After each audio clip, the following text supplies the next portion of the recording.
Hello friends, welcome to my YouTube channel. I am Ashish Kapoor and today I will discuss with you about sources of recruitment. So watch this video till the end. Let's start from an introduction.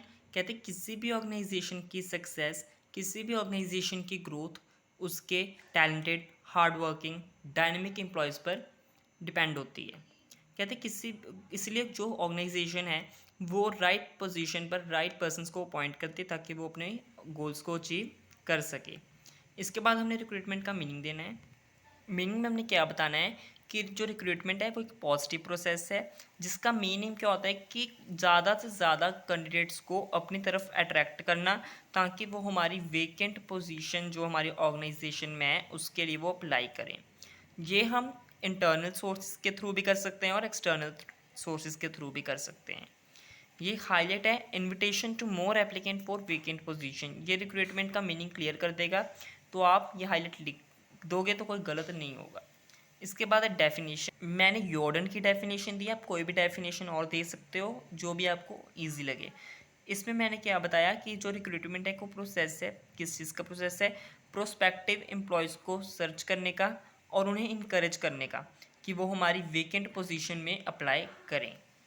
इसके बाद आपने analysis देना है जो भी आपको meaning और definition से क्लियर हुआ होगा। उसके बाद हमारा जो मेन टॉपिक है सोर्सेज ऑफ रिक्रूटमेंट। जो सोर्सेज हैं वो दो तरह के होते हैं, इंटरनल सोर्स ऑफ रिक्रूटमेंट और एक्सटर्नल सोर्स ऑफ रिक्रूटमेंट। इसको हम डिटेल में डिस्कस करेंगे, पर उससे पहले मैं आपको एक फ्लो चार्ट दिखाऊंगा। आपने वो फ्लो चार्ट बना कर आना है। आप अपनी प्रेजेंटेशन भी दिखा सकते हैं। मैंने एक प्रेजेंटेशन पे वीडियो बनाई थी, आप उससे आइडिया ले सकते हैं कि आपने अपने जो डायग्राम्स है वो किस वे से दिखाने हैं अपने पेपर में। ये मैंने जो पॉइंट्स हैं जो डिस्कस करने हैं वो पॉइंट्स मैंने इन डायग्राम में बता दिए हैं।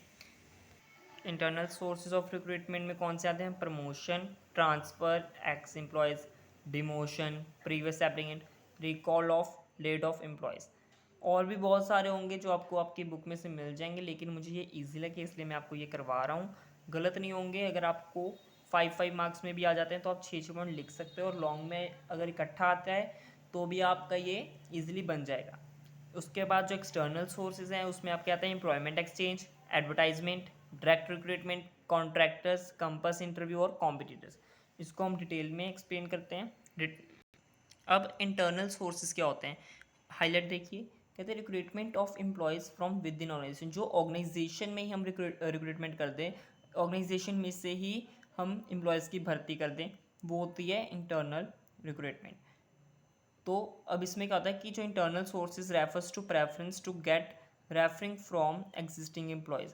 जो हमारे एग्जिस्टिंग एम्प्लॉयज़ है जो हमारे यहाँ काम कर रहे हैं, हम उनकी रेफरेंसेस को प्रेफर करेंगे पहले अपनी जो वेकेंट पोजीशन में हमारी जो रिक्वायरमेंट्स हैं उनको फुलफ़िल करने के लिए। वो कौन कौन से होंगे? That is promotion. पहला है हमारा प्रमोशन।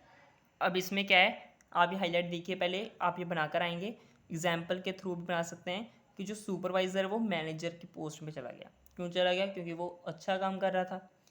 ठीक है, अब हम डिटेल में पढ़ते हैं वो क्या था। कहते हैं efficient employees shift to upper level from their present level. कहते हैं कि जो एफिशिएंट एम्प्लॉयज़ हैं, जो एम्प्लॉयज़ कुशलतापूर्वक अपना कार्य कर रहे हैं, उन्हें प्रेजेंट लेवल से अपर लेवल की ओर शिफ्ट करना, that is promotion. In this way well employees are appreciated. जो हमारे पास अच्छे एम्प्लॉयज़ है वो अप्रिशिएट होंगे इससे, जिससे वो अपनी जॉब डेस्टिनेशन, अपनी सैलरीज और स्पेशल फैसिलिटीज़ को इम्प्रूव करेंगे। ठीक है, इसके बाद है ट्रांसफ़र। ट्रांसफ़र का मतलब होता है कि एक जगह से दूसरी जगह जाना। अब ये भी इंटरनल सोर्सेज का ही एक पार्ट है कि इसमें क्या है, जैसा कि मैंने आपको बताया, transfer refers to shifting of employees from one place to another place और one department to another department at same place. अब ये एग्जांपल देखिए, कहते हैं sale manager of north zone. जो हमारा नॉर्थ जोन में जो सेल मैनेजर है उसे हम साउथ जोन में भेज रहे हैं, दैट इज़ ट्रांसफ़र, क्योंकि वहाँ में रिक्वायरमेंट थी। तो ये क्या हो गया, ये भी इंटरनल सोर्सेज का एक पार्ट हो गया।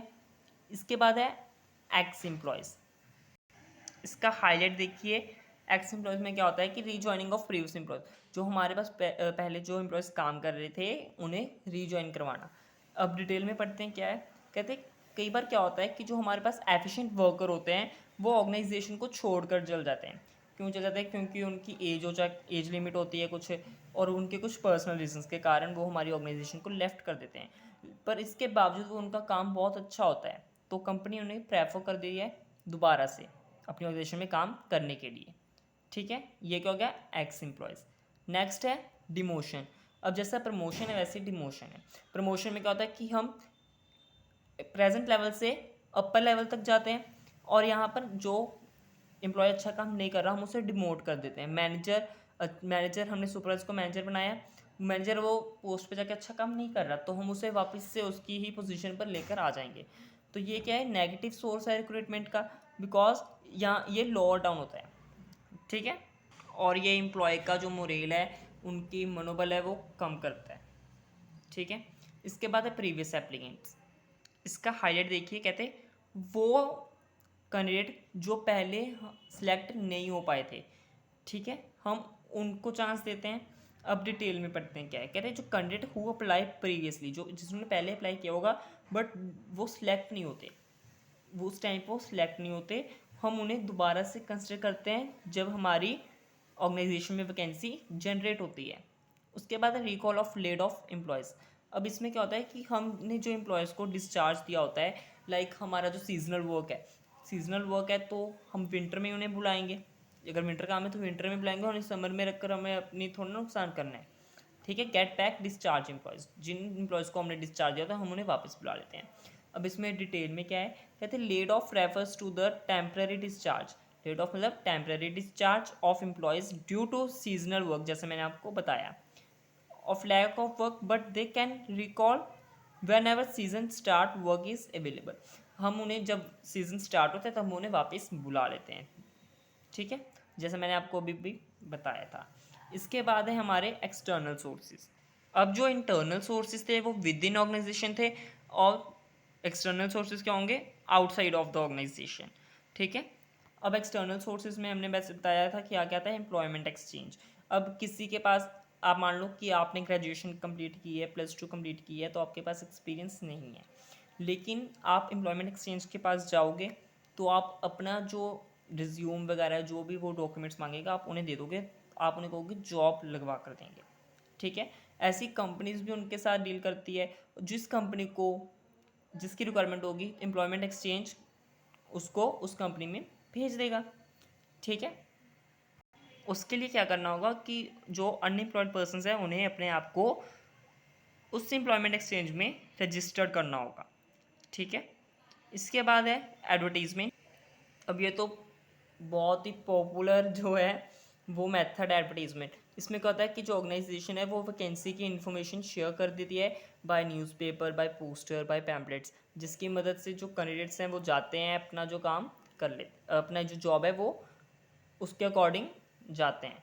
इसके बाद डिटेल में पढ़ते हैं क्या है। कहते हैं कंपनी जो है वो एडवर्टाइज़ करती है इन्फॉर्मेशन को, वेकेंट पोजीशन की इन्फॉर्मेशन को एडवर्टाइज़ करती है with other detail like salaries, उनकी सैलरीज क्या होंगी, क्वालिफिकेशंस क्या नीड है, एक्सपीरियंस कितना चाहिए। ठीक है, जो एडवर्टीजमेंट है वो चीप और इफ़ेक्टिव मीडियम है रिक्रूटमेंट का।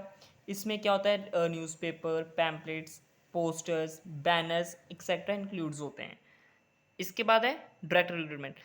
अब डायरेक्ट रिक्रूटमेंट का मतलब क्या होता है कि जो ऑर्गेनाइजेशन है वो अपनी गेट के बाहर एक बोर्ड लगा कर देती है, ये मैंने बनाया, आप देख सकते हैं कि रिक्रूटमेंट ऑफ हेल्पर 3, प्रेशरमैन 2, वेल्डर 2। ठीक है, ऐसे बोर्ड लगे होते हैं, तो आप जाते हो फैक्ट्रीज में देखते हो, है ना, आते जाते देखते होगे, तो आप उसके अकॉर्डिंग अपने आप जाकर बात कर लेते हो। ये होगी डायरेक्ट रिक्रूटमेंट। अब डिटेल में पढ़ते हैं क्या था।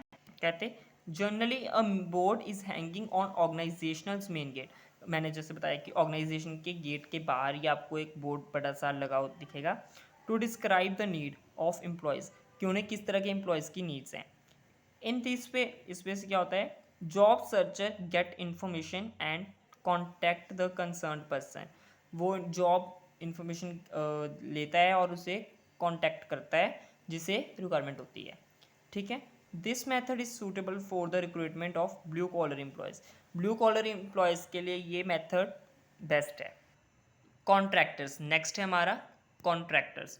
अब इसके ब्रीफ में पढ़ते हैं क्या है क्लाउड में। It is suitable to recruit, ये उनके लिए ब्लू कॉलर एम्प्लॉयज़ के लिए सूटेबल है एट लार्ज स्केल। ठीक है, अब डिटेल में पढ़ते हैं क्या है। कहते हैं generally organisation prefer the labour contract, कहते हैं जो ऑर्गेनाइजेशन है वो लेबर कॉन्ट्रैक्ट को प्रेफर करती है to recruit the semi skilled and unskilled labour, ताकि वो सेमी स्किल्ड और अनस्किल्ड लेबर को ले सके। इसके बाद क्या है, it is also cheap source which fulfil high demand of lower level. ये जो है वो चीप सोर्स है जो कि हाई डिमांड, लोअर लेवल की हाई डिमांड को कंप्लीट करता है। ठीक है, विद इन शॉर्ट पीरियड। इसके बाद एक कंपस इंटरव्यू। कंपस इंटरव्यू में क्या है, ब्रीफ में क्या है, कहते हैं recruit recently educated student directly from reputed institute. जैसे कि आप अभी ग्रेजुएशन की है, अब आप सॉरी आपने मास्टर्स की है, मास्टर्स अगर आप अच्छी ग्रेजुएशन अगर ये अच्छी इंस्टीट्यूट से करोगे तो वो आपको जॉब भी लगवा कर देते हैं, प्लेसमेंट भी करवाते हैं। तो ये इसमें हमने ये बताना है। डिटेल में देख लेते हैं क्या है। कहते हैं समटाइम ऑर्गेनाइजेशन में कॉन्टैक्ट यूनिवर्सिटी, जो ऑर्गेनाइजेशन वो यूनिवर्सिटीज़ में कॉन्टैक्ट करती है और टेक्निकल इंस्टीट्यूट्स में भी, to recruit the prospective employee, ताकि उन्हें प्रोस्पेक्टिव एम्प्लॉय की अच्छे मिल जाए। In this way organisation get opportunity to make with large number of candidate, इससे वो लार्ज नंबर ऑफ कैंडिडेट से मिलती हैं at a time. This is a quick method to recruit the white collar employees, white collar employees की ये recruit करने में मदद करता है। ठीक है, जैसे कि मैंने एक यूनिवर्सिटी दूँ, LPU लवली प्रोफेशनल यूनिवर्सिटी जो है वो आपको प्लेसमेंट भी लगवा कर देगी अगर आप वहाँ से मास्टर्स करते हो या ग्रेजुएशन करते हो। ठीक है, ऐसे मतलब रेपुटेड यूनिवर्सिटीज़ से अगर आप पढ़ते हो तो वो आपको प्लेसमेंट्स भी लगवा कर देती हैं। तो हमने कंपस इंटरव्यू में इतना ही बताना है। इसके बाद है कॉम्पिटिटर्स। कॉम्पिटिटर्स में क्या होता है, राइवल्स मतलब कॉम्पिटिटर्स होते हैं। कहते हैं सम कॉम्पिटिटिव फर्म क्या करती हैं, कॉम्पिटिटिव फर्म क्या करती हैं कि वो एफिशिएंट एम्प्लॉयज़ को रिक्रूट करने के लिए अपनी ही कॉम्पिटिटिव फर्म से अटैचिंग उन्हें हाई सैलरी देती है, बेटर वर्किंग कंडीशन देती है, ताकि वो उसकी ऑर्गेनाइजेशन को छोड़कर हमारे ऑर्गेनाइजेशन में काम करने आए। तो ये एक कॉम्पिटिटर्स जो है वो भी एक्सटर्नल सोर्सेज ऑफ रिक्रूटमेंट में ही आता है। इसके बाद आपने कंक्लूजन देना है। कंक्लूजन में आपको जो भी इंटरनल और एक्सटर्नल सोर्सेज से क्लियर हुआ होगा। तो आज हमने क्या डिस्कस किया, पहले हमने इंट्रोडक्शन बतानी है, meaning of recruitment, definition Jordan की आप कोई भी दे सकते हो। उसके बाद सोर्सेज ऑफ रिक्रूटमेंट दो तरह के होते हैं, इंटरनल और एक्सटर्नल सोर्सेज, उसको हमने डिटेल में एक्सप्लेन किया। Internal sources within organisation और external outside of the organisation. पहला था promotion, ex employees, transfer, demotion. आप ये क्लाउड्स बनाकर आएंगे, इससे आपको अच्छे नंबर मिलेंगे। आप मेरी प्रेजेंटेशन वाली वीडियो देख लेना, आपको वहाँ से भी अच्छा आइडिया मिल जाएगा प्रेजेंटेशन करने का। ठीक है, एक्सटर्नल सोर्सेज में employment exchange, advertisement, direct recruitment, campus interview, contractor, competitors, then conclusion. So मेरे चैनल को सब्सक्राइब करना मत भूलिएगा। Thank you so much.